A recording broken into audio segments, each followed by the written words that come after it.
ವಿಚಾರದಲ್ಲಿ ನನ್ನ ಅಭಿಪ್ರಾಯವನ್ನು ಹೇಳಬೇಕು ಅಂತ ಹೇಳಿ ಆಯೋಜನೆ ಮಾಡಿರ್ತಕ್ಕಂಥ ಬುದ್ಧಿಜೀವಿಗಳು ನನ್ನನ್ನು ಆಯ್ಕೆ ಮಾಡಿದ್ದಾರೆ. ಬುದ್ಧಿಜೀವಿಗಳ ನಡುವೆ ನಾನೇನು ಮಾತನಾಡಬಲ್ಲೆ ಅಂತಕ್ಕಂಥದ್ದು ನನ್ನ ಪ್ರಶ್ನೆ. ಈ ಕಾರ್ಯಕ್ರಮದಲ್ಲಿ ಭಾಗಿಯಾಗಿರ್ತಕ್ಕಂಥ ವಿಶ್ರಾಂತ ಕುಲಪತಿಗಳೇ, ಉಪಕುಲಪತಿಗಳೇ ಹಾಗೂ ಎಲ್ಲ ಪ್ರಾಧ್ಯಾಪಕರೇ, ಉಪನ್ಯಾಸಕರೇ ಹಾಗೂ ವಿದ್ಯಾರ್ಥಿ ಮಾಧ್ಯಮ ಸ್ನೇಹಿತರು, ಮೊದಲು ನನ್ನ ರಾಜಕೀಯ ಪ್ರವೇಶ ಆಕಸ್ಮಿಕ.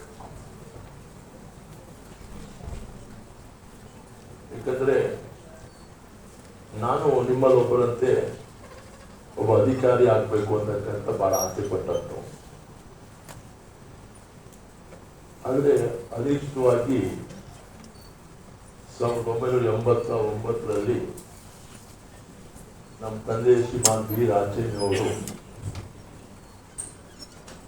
ಬನ್ನಿ ಸರ್, ಸುರೇಶ್ ಕುಮಾರ್ ಸರ್ ಅವರನ್ನು ಕೂಡ ನಿಮ್ಮೆಲ್ಲರ ಪರವಾಗಿ ನಾನೇ ಸ್ವಾಗತವನ್ನು ಬಯಸ್ತೇನೆ.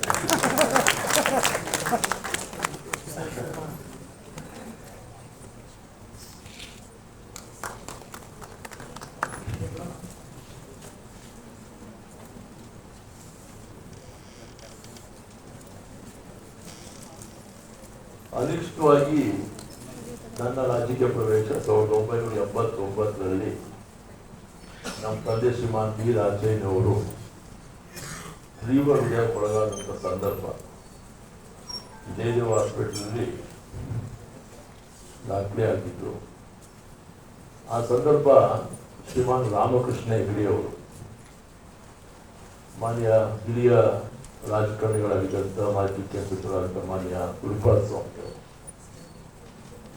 ಅವರು ನನ್ನನ್ನ ನಮ್ಮ ತಂದೆ ದಾಖಲಾಗಿದ್ದ ಜಯದೇವ ಆಸ್ಪತ್ರೆಯ intensive ಕೇರ್ಗೆ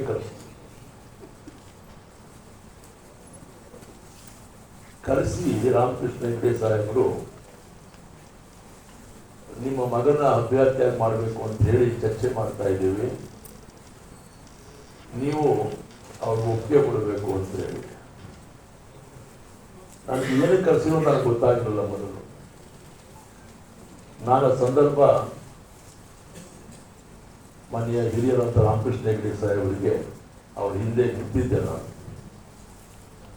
sir, I do not know ABC of politics sir ಅನ್ನೋ ಮಾತನ್ನ ಹೇಳಿದೆ. ಚಿಕ್ಕ ಹುಡುಗ, 25 ವರ್ಷ ಅವರು. ನಾವು ಟುಡೇ ಐ ಆಮ್ 65. ಅವ್ರು ನನ್ನ ಕಡೆ ತಿರುಗಿ, no it's in blood, today or tomorrow you will learn, agree to contest. That's how I was forcibly made to contest in 1989 Assembly. ಅವರ ಮಾತಿಗೆ ಹೋಗ್ಬಿಟ್ಟು ನಮ್ಮ ತಂದೆಯವರು ಇದ್ರು, ಕಣ್ಣೆಲ್ಲ ಕಾಲು ಕೈಯೆಲ್ಲ ಕಟ್ಬಿಟ್ಟಿದ್ರು, ಮಾತಾಡೋ ಪರಿಸ್ಥಿತಿ ಇರಲಿಲ್ಲ, ಏನು ಮಾತಾಡಲಿಲ್ಲ ಅವರು. ಮನೆ ಹೆಗಡೆ ಸಾಹೇಬರು ಬರುವಂತಕ್ಕೆ ನಾನು ಒಪ್ಪಿ ನಿಂತೆ. ಪ್ರಥಮ ಚುನಾವಣೆ 89ರಲ್ಲಿ ಸೋತೆ. 94ರಲ್ಲಿ ಆಯ್ಕೆಯಾದೆ. 99ರಲ್ಲಿ ಪುನರ್ ಆಯ್ಕೆಯಾದೆ. Janata party, Janata Dal, JDU, JH Patel ಪರ ಒಂದೊಂದು ಚುನಾವಣೆ ಒಂದು ಪಕ್ಷದ ಚಿಹ್ನೆಗಳಿಂದ ಸ್ಪರ್ಧೆ ಮಾಡಿದೆ. 94ರಲ್ಲಿ ಸುರೇಶ್ ಕುಮಾರ್ ಅವರು ನಾವಿಬ್ಬರು ಒಟ್ಟಿಗೆ ಆಯ್ಕೆಯಾಗಿ, ಅವರು ಬಿಜೆಪಿಯಿಂದ ಆಯ್ಕೆಯಾದ್ರು, ನಾನು ಜನತಾದಳ ಚಕ್ರವರ್ತಿ ಆಯ್ಕೆಯಾದ. ಮನೆ BT ದೇವೇಗೌಡರು ಹುಣಸೂರಿನ ಬೈ-ಎಲೆಕ್ಷನ್ ಕೊಡಿ ಪಾಪದ ಮೇಲೆ ಅವ್ರು ಆಯ್ಕೆಯಾದ. ಅವಾಗ ನಾನು ಕೂಡ ಅವರ ಉಪಚುನಾವಣೆಗೆ ಅವ್ರ ಪರವಾಗಿ ಮತಯಾಚನೆ ಮಾಡಕ್ಕೆ ಹೋಗಿದ್ದೆ. 2004 ಮನೆ ಸೋಮಶೇಖರ್ ಅವರು ಉಲ್ಲೇಖ ಮಾಡ್ತಾ ಇದ್ದಾರೆ, ಬಾಬಾ ಸಾಹೇಬ್ ಅಂಬೇಡ್ಕರ್ ಅವರ ವಾಣಿ, ballot is more powerful than bullet ಅಂತ. ಒಂದು ಓಟಿನ ಮಹತ್ವ ಏನು ಅಂತಕ್ಕಂಥ ಇಡೀ ಜಗತ್ತಿಗೆ ಅವತ್ತು ವೆನ್ ಎಲೆಕ್ಷನ್ ಕಮಿಷನರ್ ಶೇಷನ್ ಅವರು ಎಲೆಕ್ಟ್ರಾನಿಕ್ ವೋಟಿಂಗ್ ಮಿಷನನ್ನು ಇಂಟ್ರೊಡ್ಯೂಸ್ ಮಾಡಿದಂಥ ಪ್ರಥಮ ಚುನಾವಣೆ. ಆ ಚುನಾವಣೆಯಿಂದ ನಾನು ಒಂದು ಮತ ಅಂತರದಲ್ಲಿ ಗೆಲುವನ್ನ ಮೂರನೇ ಬಾರಿ ಆಯ್ಕೆ ಆಗ್ತಕ್ಕಂಥದ್ದನ್ನು ತಪ್ಪಿಸ್ಕೊಂಡಂಥ ನತದೃಷ್ಟ ಆವತ್ತಿನ ಸನ್ನಿವೇಶ.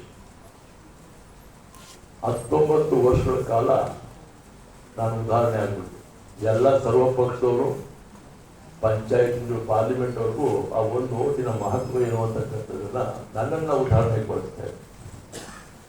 ಪುಣ್ಯಾತ್ಮರು ಕೊಳ್ಳೇಗಾಲ ಕ್ಷೇತ್ರದ ಮಹಾಜನತೆ ಈಗ ನನಗೆ ಮುಕ್ತಿ ಉಳಿಸಿದ್ದಾರೆ.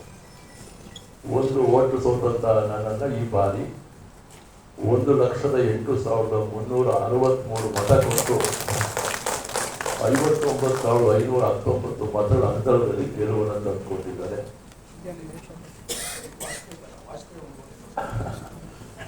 ಸರ್ ಅವ್ರು ಯಾಕೆ ನಾನು ಕಂಪೇರ್ ಮಾಡ್ತಿದ್ದಾರೆ, ಅವರು ದೊಡ್ಡವರು. ಬಟ್ ಅವರು ಒಂದು ಓಟ್ನಲ್ಲಿ ಅವರು ಆ ಪ್ರಧಾನಮಂತ್ರಿ ಸ್ಥಾನವನ್ನು ಕಳ್ಕೊಂಡವರು. ನಾನು ಕೂಡ ಅವತ್ತಿದ್ದೆ ರಾಜ್ಯ ರಾಜಕಾರಣದಲ್ಲಿ. ಆ ಸಂದರ್ಭ ನನಗೆ ನಮ್ಮ ಕ್ಷೇತ್ರದ ಜನತೆ ಅತಿ ಹೆಚ್ಚು ಮತ ಕೊಟ್ಟು ಅತಿ ಹೆಚ್ಚು ಅಂತರದಲ್ಲಿ ಗೆಲುವನ್ನು ತಂದುಕೊಟ್ಟು ಮುಕ್ತಿಗೊಳಿಸಿದ್ದಾರೆ. ಒಂದು ದಿನ ಉದಾಹರಣೆಯಿಂದ ರಾಜ್ಯದಲ್ಲಿ 224 ಕ್ಷೇತ್ರಗಳ ಪೈಕಿ ನಾನು 5 ಹೆಚ್ಚು ಮತ ಗಳಿಸಿ ಹೆಚ್ಚು ಅಂತರದಲ್ಲಿ ಗೆದ್ದಂಥ ಪೈಕಿ. ಪರಿಶಿಷ್ಟ ಜಾತಿ ಮೀಸಲು ಕ್ಷೇತ್ರದಲ್ಲಿ ನಾನು ಮೊದಲಿಲ್ಲ. So after gap of 19 years I come back in the assembly. 19 ವರ್ಷದ ನಾನು ಪ್ರವಾಹದ ವಿರುದ್ಧ ಇದ್ದಿರ್ತಕ್ಕಂಥ ನನ್ನ ಸೋದರ ಧ್ರುವನಾರಾಯಣ ಪ್ರವಾಹದ ಪರ್ವತ ಹರೆಗಳಲ್ಲಿ ಈಜಿದ್ದಾರೆ ಸೇರಿದರು. ತಿಳ್ಕೊಬಾರ್ದಿಲ್ಲ what I am speaking is a fact. ಹಾಗಾಗಿ ಇವತ್ತು ನನ್ನನ್ನು ಈ ಒಂದು ಮೀಸಲು ಕ್ಷೇತ್ರದಲ್ಲಿ ಇವತ್ತಿನ ಪ್ರಜಾಪ್ರಭುತ್ವ ವ್ಯವಸ್ಥೆಯಲ್ಲಿ ನನ್ನ ಅಭಿಪ್ರಾಯವನ್ನು ಮಂಡಿಸಬೇಕು ಅಂತಕ್ಕಂಥದ್ದನ್ನ ತಾವು ಅಪೇಕ್ಷೆ ಪಟ್ಟು ಆ ವಿಷಯ ನನ್ನನ್ನು ನಿರ್ಭರ ಮಾಡಿಕೊಂಡಿದ್ದೆ. ನಿಜವಾಗ್ಲೂ ಕೂಡ ಸ್ವತಂತ್ರ ಬಂದು ಇಷ್ಟು ವರ್ಷಗಳನ್ನು ಕಳೆದಿದ್ದೇವೆ. ಮೌಲ್ಯಗಳು ಉಳಿದಿದೆಯಾ ಅಂತಕ್ಕಂಥದ್ದು. ಮೌಲ್ಯಗಳು ಉಳಿದಿದೆಯಾ? ಶಾಸಕಾಂಗ, ಕಾರ್ಯಾಂಗ, ನ್ಯಾಯಾಂಗ, ಪತ್ರಿಕಾರಂಗ, ಜನತಾರಂಗ, ಇನ್ಯಾವ ರಂಗ ಇದೆ ಆ ರಂಗದಲ್ಲಿ ಮೌಲ್ಯಗಳು ಉಳಿದಿದೆಯಾ ಅಂತಕ್ಕಂಥ ಮೌಲ್ಯ ಆಧಾರಿತವಾಗಿ ಶಾಸಕಾಂಗದಲ್ಲಿ ಸೇವೆ ಮಾಡೋರು ಬಹಳಷ್ಟು ಜನ ಇದ್ದಾರೆ, ಇವತ್ತು ಇದ್ದಾರೆ. ಆದರೆ ಇತರರ ನಡುವೆ ಅವರು ಬೆಳಕಿಗೆ ಬರೋರು. ಕಾರ್ಯಾಂಗದಲ್ಲೂ ಕೂಡ ಉತ್ತಮವಾದ ತಾಲೂಕಿನ, ಜಿಲ್ಲೆಯ, ರಾಜ್ಯದ, ರಾಷ್ಟ್ರದ ಮಟ್ಟದಲ್ಲಿ ಅಧಿಕಾರಿಗಳು ಬಹಳಷ್ಟು ಜನ ಮೌಲ್ಯವನ್ನು ಕಾಪಾಡಿಕೊಂಡು ನಿರ್ವಹಣೆ ಮಾಡ್ತಾ ಇರ್ತಕ್ಕಂಥ ನಾವು ಕಾಣ. ನ್ಯಾಯಾಂಗದಲ್ಲೂ ಕೂಡ ಇದ್ರೂ ಕೂಡ ಮೌಲ್ಯಗಳು ಇರಬೇಕಾದಂಥ ಗುಣಮಟ್ಟದ ಮೌಲ್ಯಗಳು ಇಲ್ಲ ಅಂತ ನಾನು ನನ್ನ ಅಭಿಪ್ರಾಯ ಉದಾಹರಣೆ ಮುಂದಿಟ್ಕೊಂಡಿದ್ದೆ. ಬರ್ಕೊತಾ ಇದ್ದಾರೆ ಇರಲಿ, ಅದು fact what I am speaking.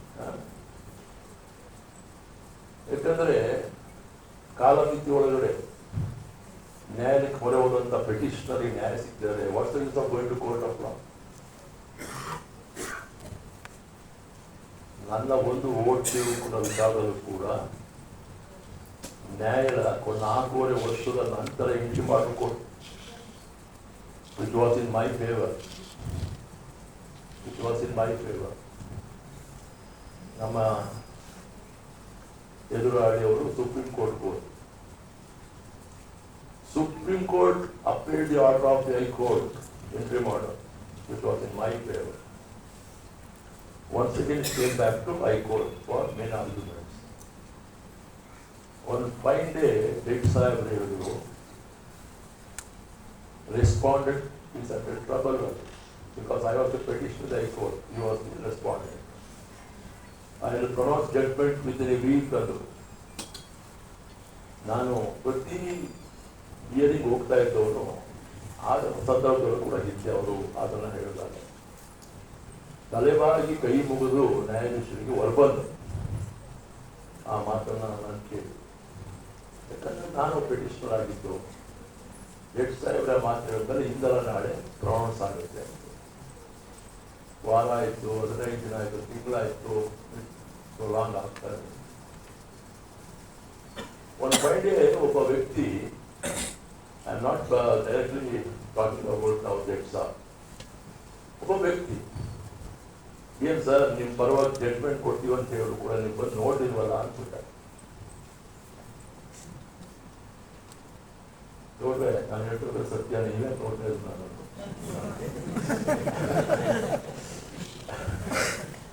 ನನಗೆ ಅರ್ಥ ಆಗ್ತಾ ಇಲ್ಲ ಅಂದೆ.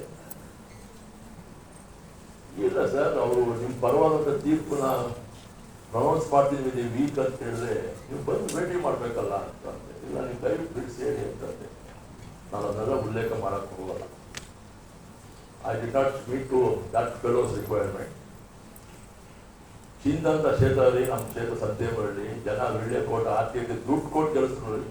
ಆ ಥರದ ಕ್ಷೇತ್ರ ನಮ್ಮ ತಂದೆಯವರು ಆಯ್ಕೆಯಾಗಿ ಬಂದರು, ನಾನು ಆಯ್ಕೆಯಾಗಿ 2 ಸಲ ಬಂದಿರ್ತಕ್ಕಂಥವ್ರು. ನಾನು ಈ ಥರದ ನಿಮ್ಮ ಇದಕ್ಕೆ ನಾನು ಒಪ್ಕೊಳ್ಳಿಲ್ಲ. ಅವರೇ ಹೇಳಿದಂತೆ ನಾನು ಪೆಟಿಷನರ್ ಆಗಿ ನಾನು ಪರವಾದಂಥ ತೀರ್ಪು ನೀಡ್ತೀನಿ, ರೆಸ್ಪಾಂಡ್ ಟ್ರಬಲ್ ಅಂತ ಹೇಳಿದ್ರೆ ಅವ್ರದೇ ಜಡ್ಜ್ಮೆಂಟ್ನ ಸುಪ್ರೀಂ ಕೋರ್ಟ್ ಅಪ್ಲೈಟ್ ಮಾಡಿರ್ಬೇಕಾದ್ರೆ ಈ ಶುಡ್ ಕಾಲರ್ ಆಫೀಸ್ ಕಾಲರ್ ಅಂತೇಳಿ ನಾನು ಬಂದೆ ಸರ್. ಟೈಮ್ಸ್ ಆಫ್ ಇಂಡಿಯಾ ಪತ್ರಿಕೆ PV ನರಸಿಂಹರಾವ್ ಅವರ ಸ್ಟೇಟ್ಮೆಂಟ್ ಬಂತು. ಕಾಂಗ್ರೆಸ್ ಪಕ್ಷದ ಸಮಾವೇಶದಲ್ಲಿ ಅವರು ಮಾತನಾಡಿರ್ತಕ್ಕಂಥ any moment election may come, get ready for elections ಅಂತ ಹೇಳಿ. ಸೊ ಆ ಒಂದು ಇದನ್ನು ನಾನು ಅವರಿಗೆ ಯಾರು ಬಂದಿದ್ರು ಅವ್ರ ಪರವಾದಂತ ಯಾರೋ ವ್ಯಕ್ತಿ ಟೈಮ್ಸ್ ಆಫ್ ಇಂಡಿಯಾ ಮುಖಪುಟದಲ್ಲಿ ಬಂದಂತ statement, prime minister of India, any moment election may come, get ready for election. ಬಿಡಿ ಸರ್, ನಿಮಗೆ ಇಂಟ್ರೆಸ್ಟ್ ಇಲ್ಲ, I just came back. So ಹಾಗಾಗಿ ಮೌಲ್ಯಗಳು ಎಲ್ಲಿದೆ ಅಂತಕ್ಕಂಥ ಪ್ರಶ್ನೆ ಮುಂದಿದೆ. ಅದಕ್ಕೆ ಶಾಸಕಾಂಗ, ಕಾರ್ಯಾಂಗ, ನ್ಯಾಯಾಂಗ, ಜನತಾರಂಗ, ಪತ್ರಿಕಾರಂಗ, ಇನ್ಯಾವ ರಂಗ ಇದೆ ಎಲ್ಲರೂ ಕೂಡ ಮೌಲ್ಯಗಳು ಎಲ್ಲಿದೆ ಅಂತ. ಪ್ರಾಮಾಣಿಕದ ವಿಚಾರದಲ್ಲಿ ಈ ಪ್ರಶ್ನೆ ಎಲ್ಲರಿಗೂ ಕೂಡ ಎಲ್ಲರೂ ಕೂಡ ಯಾರು ಬರ್ತಲ್ಲ, ಅವರವ್ರಿಗೆ ಗೊತ್ತು ಅವರವರ ಏನು ಮೌಲ್ಯಗಳ ವಿಚಾರದಲ್ಲಿ. ವ್ಯಾಖ್ಯಾನ ಮಾಡೋರು ನಾನಾ ರೀತಿ ವ್ಯಾಖ್ಯಾನ ಮಾಡ್ತಾರೆ. ಅವರೇ ಇದ್ರೇನೋ ಸಾಕ್ಷಿ ಅನ್ನೋ ರೀತಿ ಮಾತ್ರ ಹೋಗ್ತಾರೆ. ಹಾಗಾಗಿ ಇವತ್ತು ಏನು ತಾವು ಈ ಮೀಸಲು ಕ್ಷೇತ್ರಗಳ ರಾಜಕಾರಣ ವಿಚಾರದಲ್ಲಿ ತಾವು ಇಲ್ಲಿ ಮಾತನಾಡಬೇಕು ಅಂತ ಹೇಳಿದ್ದೀರಾ, ನನ್ನ ಕೆಲವು ಮಾತುಗಳೊಂದಿಗೆ ನಾನು ಮುಖ್ಯ ವಿಚಾರಕ್ಕೆ ಬರ್ತೇನೆ.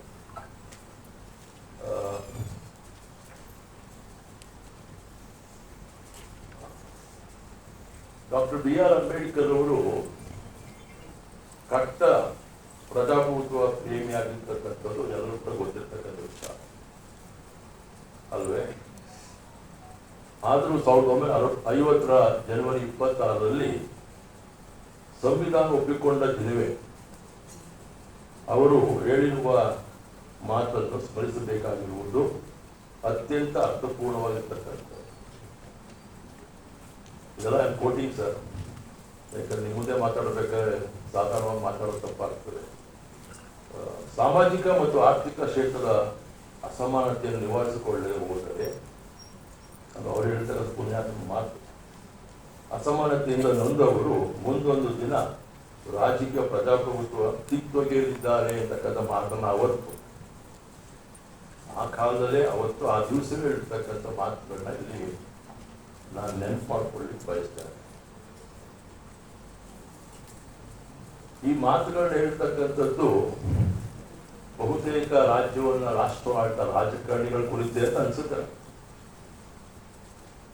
ಅಥವಾ ಎಲ್ಲ ಅಂಗಗಳ ಸಂಬಂಧಪಟ್ಟವರು ದೇಶವನ್ನು ಮುನ್ನಡೆಸ್ತಕ್ಕಂಥವರಿಗೂ ಅನ್ವಯಿಸುವಂತ ಮಾತುಗಳಾಗಿರ್ಬೋದು.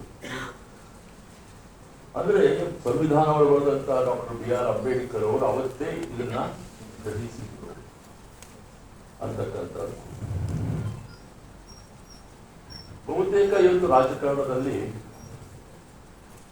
ಒಂದ್ ಕಡೆ ಜಾತಿ, ಇನ್ನೊಂದು ಕಡೆ ಹಣಬಲ, ಇವೆರಡು ಪ್ರಮುಖ ಪಾತ್ರವನ್ನು ವಹಿಸಿ. ಹಿಂದೆ ಇದ್ಯಾವುದು ಕೂಡ ಅನ್ವಯಿಸ್ತಾ ಇರಲಿಲ್ಲ. ಒಬ್ಬ ರಾಜಕೀಯ ಪಕ್ಷದ ಅಭ್ಯರ್ಥಿ ಅಂದ್ರೆ ನಮ್ಮ ತಂದೆ ಉದಾಹರಣೆ ಕೊಡ್ಬೇಕು. ನಾನು ನಮ್ಮ ತಂದೆ ಒಂಥರ ಯುವಕರಾಗಿ ಗಾಂಧಿ ಏನಂತ ಹೇಳಿ ತಪ್ಪಾಗೋದಿಲ್ಲ, ಬಳಸ್ಬೋದೇನೋ, ಲೈಕ್ ಕಾಮರಾಜ್ ಅಂತ ಹೇಳ್ಬೋದು. ಅವರ ಚುನಾವಣೆ ನಾನು ಕಂಡಂತೆ 83-85ರಲ್ಲಿ ಕ್ಷೇತ್ರದ ಜನತೆ ವಿಳ್ಳೆ ಕೊಟ್ಟು ಆರತಿ ಎತ್ತಿ ಅವರ ಶಕ್ತಿ ಅನುಸಾರ ದುಡ್ಡು ಕೊಟ್ಟು ಆರಿಸ್ತಾ ಇದ್ರು. ಆ ದುಡ್ಡನ್ನ ತಂದೆಯವರು ತಗೊಂಡ್ಕೊಡ್ತಾ ಇರಲಿಲ್ಲ. ಆ ಊರ್ಲಿ ಸಂಗ್ರಹದ ದುಡ್ಡು ಅಲ್ಲಲ್ಲೇ ಶಾನ್ಭೋಗರು, ಪಟೇಲರು, ಗೌಡರು, ಯಜಮಾನರುಗಳು, ಸಮುದಾಯದ ಪ್ರಮುಖರನ್ನ ಕರೆದು ಇದನ್ನ ಚುನಾವಣೆ ಖರ್ಚು ವೆಚ್ಚಕ್ಕೆ ಬಳಸ್ಕೊಳ್ಳಿ ನಾನು ಕಂಡ. ಅವ್ರ ಚುನಾವಣೆ ವೆಚ್ಚ ಎಷ್ಟಿರ್ಬೋದು ಸರ್? ಡ್ಯೂರಿಂಗ್ 1983 ಅಸೆಂಬ್ಲಿ ಎಲೆಕ್ಷನ್ ಸ್ವಂತ ಇಟ್ ವಾಸ್ ಜಸ್ಟ್ ಓನ್ಲಿ 16,000, 16,000 ರೂಪಾಯಿ. ನಂಬ್ತೀರಾ? 85ರಲ್ಲಿ ಮತ್ತೆ ರಿಸಾಲ್ವ್ ಆಗಿ ಮತ್ತೆ ರಿಯಲೆಕ್ಷನ್ ಹೋದಾಗ ಹೆಗಡೆ ಸಾಹೇಬರು ಅವರ ಖರ್ಚು 36,000 ರೂಪಾಯಿ. ನಾನು 89 ಅವರ ಬಂದು ಅಭ್ಯರ್ಥಿ ಕಣಕ್ಕಿಳಿಸಿದಾಗ ಲಕ್ಷದ. ಇವತ್ತು ಪಂಚಾಯಿತಿ ಚುನಾವಣೆಗೆ ಲಕ್ಷ ಸಾಲ. ಇವತ್ತಿನ ಚುನಾವಣಾ ರಾಜಕಾರಣ ರಾಜಕೀಯ ಇವತ್ತು ಅದಕ್ಕೆ ನಾವು ಊಹಿಸಕ್ಕೂ ಸಾಧ್ಯ ಇಲ್ಲ. ನಾನು ಪ್ರಾಮಾಣಿಕವಾಗಿ ಇದ್ದವನೇ, ಇವತ್ತಿನ ಕೊಡ್ತಾ ಇಲ್ಲ. ಸ್ಪಷ್ಟವಾಗಿ ಹೇಳ್ತೀನಿ ನಾನು ನಿಮಗೆ, ಇವತ್ತಿನ ರಾಜಕೀಯ ನಮ್ಮನ್ನ ಪ್ರಾಮಾಣಿಕವಾಗಿ ಜನಸೇವೆ ಮಾಡುವಂಥದ್ದು ಅವಕಾಶ ಆಗ್ತಾ ಇದೆ. ಇವತ್ತಿನ ಮೆಂಟಾಲಿಟಿ ಆಫ್ ದ ವೋಟರ್ಸ್ ಅಥವಾ ಜನತೆ ನನ್ನನ್ನು ಕೊಡ್ತು ಅಂತಿರ್ತಾರೆ. ನಾನೇ ನನ್ನ ಉದಾಹರಣೆ ಕೊಡ್ತೀನಿ. ಇವನು ತಿನ್ನಲ್ಲ ನಮಗೂ ತಿನ್ನಕ್ಬಿಡು, ಇವನು ತೇಗಲ್ಲ ನಮಗೂ ತೇಗಕ್ಬಿಡು ಅನ್ನೋ ಸಂದರ್ಭ ಇವತ್ತು. ನಾನು ಇವತ್ತು ಪ್ರಾಮಾಣಿಕ ಇರಕ್ಕಾಗ್ತಿಲ್ಲ ಸರ್. ಕೆರೆ ನೀರನ್ನು ಕೆರೆಗೆ ಚೆಲ್ತಾ ಇದೆ. ಸ್ಪಷ್ಟವಾಗಿ ಹೇಳ್ತೀನಿ ನಾನು ಬಹಿರಂಗವಾಗಿ. ವಾಟ್ ಎವರ್ ಗುಡ್ ವಿಲ್ ನನಗೆ ಕೊಡಬೇಕು ಅಂತ ಬರ್ತಾರೋ, ನಾನು ಒಳ್ಳೆ ಕೆಲಸ ಕಾರ್ಯಗಳು ಮಾಡಿದಾಗ ಆ ಕೆರೆಯನ್ನು ಕೆರೆಗೆ ಚೆಲ್ತಾ ಇದೆ. ಅಂದರೆ ಗ್ರಾಮದ ಅಭಿವೃದ್ಧಿಗೆ, ದೇವಸ್ಥಾನದ ಅಭಿವೃದ್ಧಿಗೆ, ಸಮುದಾಯದ ಅಭಿವೃದ್ಧಿಗೆ ಪ್ರತಿವಿನಿಯೋಗ ಮಾಡ್ತಕ್ಕಂಥ ರೀತಿಯಲ್ಲಿ ಅದನ್ನು ಅಲ್ಲಿಂದ ಅಲ್ಲಿಗೆ ಪಾಸ್ ಮಾಡಿಸ್ಬೇಕು. ದಿಸ್ ಈಸ್ ಇವತ್ತಿನ ರಾಜಕೀಯ ಅಥವಾ ರಾಜಕಾರಣ. ಹೀಗೆ ಒಂದು ಭಾಗ. ಆದರೆ ಮೀಸಲು ಕ್ಷೇತ್ರದಲ್ಲಿ ಬಾಬಾ ಸಾಹೇಬ್ ಅಂಬೇಡ್ಕರ್ ಅಂತ ಮಹನೀಯನ್ನೇ ತೋರಿಸಿದಂತ ಒಂದು ಸಂದರ್ಭ ಅಲ್ವೇ? ಮಹನೀಯ ಬಾಬಾ ಸಾಹೇಬ್ ಅಂಬೇಡ್ಕರ್ ದೇಶಕ್ಕೆ ಸಂವಿಧಾನ ಕೊಡುಗೆಯಾಗಿದ್ದಂತ ಪುಣ್ಯಾತ್ಮನನ್ನೇ ತೋರಿಸಿದಂತ ಸಂದರ್ಭ. ಬಾಬಾ ಸಾಹೇಬ್ ಅಂಬೇಡ್ಕರ್ ಅವರು ಎಲ್ಲ ಧರ್ಮದ, ಎಲ್ಲ ವರ್ಗದ, ಸಮುದಾಯದ ಭಾರತೀಯರಿಗೆ ಸಂವಿಧಾನವನ್ನು ಮಂಡನೆ ಮಾಡಿ ದೇಶ ಅಲ್ಲ ವಿದೇಶಗಳಲ್ಲಿ ಬಾಬಾ ಸಾಹೇಬ್ ಅಂಬೇಡ್ಕರ್ ಅವ್ರನ್ನ ಮೆಚ್ಚಿಸ್ತಾ ಇದ್ದಾರೆ, ಪೂಜಿಸ್ತಾ ಇದ್ದಾರೆ. The respect. ಬೇರೆ ದೇಶದಲ್ಲೂ ಕೂಡ ಅವರ ಮೂರ್ತಿ ಪ್ರತಿಷ್ಠಾಪನೆ ಮಾಡಿ ಗೌರವಿಸ್ತಾ ಇದ್ದಾರೆ. ನೆಲ್ಸನ್ ಮಂಡೇಲಾ ಅಂತಕ್ಕಂಥವ್ರು ಸ್ಮರಿಸ್ಕೊಂಡಿದ್ದಾರೆ. Over in jail for so many long years and become president. ಹಾಗೆ ಅಮೆರಿಕದ ಅಧ್ಯಕ್ಷರಾಗಿದ್ದರು. ಅವರು ಕೂಡ ನಮ್ಮ ಪುಣ್ಯ ಭೂಮಿಗೆ ಬಂದು ಸ್ಪರ್ಶ ಮಾಡಿ ದಿಸ್ ಲ್ಯಾಂಡ್ ಆಫ್ ಬುದ್ಧ ಅಂತ ಹೇಳ್ತಾರೆ. When people from outside India respect our ಇದು, ವೈ ನಾಟ್ ವಿ ಇಂಡಿಯನ್ಸ್ ಅಂತಕ್ಕಂಥದ್ದು ನಾವು ಪ್ರಶ್ನೆ ನಾವು ಮಾಡ್ತೀವಿ. ಇದನ್ನ ಎಲ್ಲರೂ ಕೂಡ ಅವಲೋಕನವನ್ನು ಮಾಡಬೇಕು. ಅವತ್ತು ಬಾಬಾ ಸಾಹೇಬ್ ಅಂಬೇಡ್ಕರ್ ಅವರು ಈ ಮೀಸಲು ಕ್ಷೇತ್ರದ ಅಭ್ಯರ್ಥಿಗಳನ್ನ ಆ ಸಮುದಾಯದವರೇ ಮತದಾನ ನೀಡಿ ಅವ್ರನ್ನ ಆಯ್ಕೆ ಮಾಡತಕ್ಕಂಥ ಒಂದು ಅವಕಾಶ ಮಾಡಬೇಕು ಅಂತಕ್ಕಂಥ ವಿಚಾರವನ್ನು ಮುಂದಿಟ್ಟು, ಆದರೆ ಅವರಿಗಿಂತ ಹಿರಿಯರು ಅದನ್ನು ವಿರೋಧ ವ್ಯಕ್ತಪಡಿಸಿ ಯಾಕೆಂದ್ರೆ ಇವತ್ತು we are the touches of all religion and community in this election.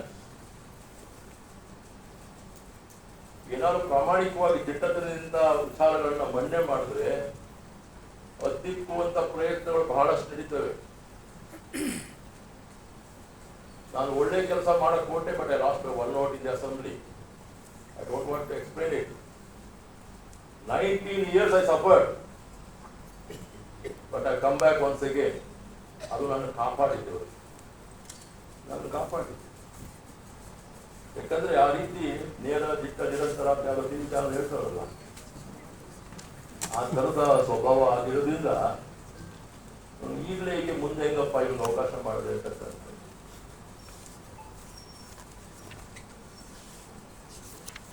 ವಿಶೇಷವಾಗಿ ನಾನು ಒಂದು ಓಟ್ ಸೋಲಕ್ಕೆ ಒಂದು ಕಡೆ ಪುನರಾಯ್ಕೆ ಆದ್ರೆ 3ನೇ ಬಾರಿ, ಅವತ್ತು 2004 ನಾವು 3rd ಟೈಮ್ MLA. ನಾನು ಪುನರಾಯ್ಕೆ ಆದ್ರೆ ಇವನು ನಮ್ಮ ಒಟ್ಟಿಗೆ ಪೈಪೋಟಿ ಬೀಳ್ತಾನೆ ಅಂತ ಹೇಳಿ ಸಾಮಾನ್ಯ ಜನ, ನಮ್ಮಲ್ಲಿರುವಂತ ಒಬ್ಬ ಸೋದರ ಸಂಬಂಧಿ ನಮ್ಮ ಜನ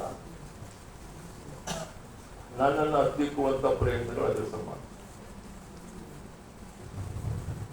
52,500 ಚಿಲ್ಲರೆ ಮತಗಳನ್ನು ಗಳಿಸಿದೆ. ನನ್ನ ಸೋದರನು ಕೂಡ ಅಷ್ಟೇ ಮತಗಳಿದ್ದು, ಒಂದು ಓಟಿನ ವ್ಯತ್ಯಾಸದಲ್ಲಿ ಸೋಲು ಗೆಲುವಿನ ಫಲಿತಾಂಶ. CNN, BBC covered my news.